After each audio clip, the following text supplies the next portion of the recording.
حضور صلی اللہ علیہ وآلہ وسلم کی وفاداری کا قصہ۔ وفا کی تعلیم سے اسلام بھرا پڑا ہے۔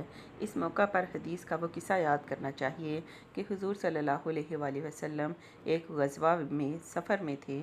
ایک جگہ پانی نہ ملا تو با اعلام الہی ارشاد فرمایا کہ فلاں راستے پر جاؤ، ایک لونڈی اونٹ پر پانی کی مشکیں لے جاتی ملے گی، اس کو ماں مشک کے لے آؤ۔ چنانچہ ایسا ہی کیا گیا۔ وہ حاضر کی گئیں اور مشکوں کا منہ کھول کر پانی لیا گیا۔ یہ معجزہ ہوا کہ تمام لشکر نے پانی لے لیا اور مشکیں اس کی پہلے سے بھی زیادہ بھری ہوئی تھیں۔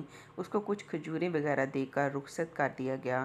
راوی کا بیان ہے کہ مدت تک حضور صلی اللہ علیہ وآلہ وسلم نے اس گاؤں کے آس پاس جہاد کیا مگر اس گاؤں کو ہاتھ نہ لگایا، حتیٰ کہ گاؤں والوں کو خیال ہوا کہ اس کی کیا وجہ ہے کہ پیغمبر صلی اللہ علیہ وآلہ وسلم ہم سے کچھ تعارض نہیں کرتے۔ سوچنے کے بعد یاد آیا کہ یہ اس کا نتیجہ ہے کہ یہاں کی ایک لونڈی سے آپ نے بھی پانی لیا تھا۔ اس کرشمے پر گاؤں والے فدا ہو گئے اور سب کے سب مسلمان ہو گئے۔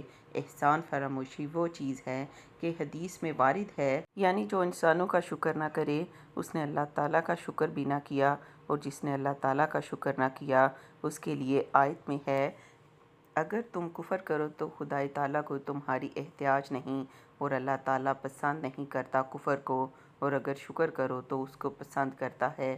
شکر اور کفر کو مقابل قرار دیا۔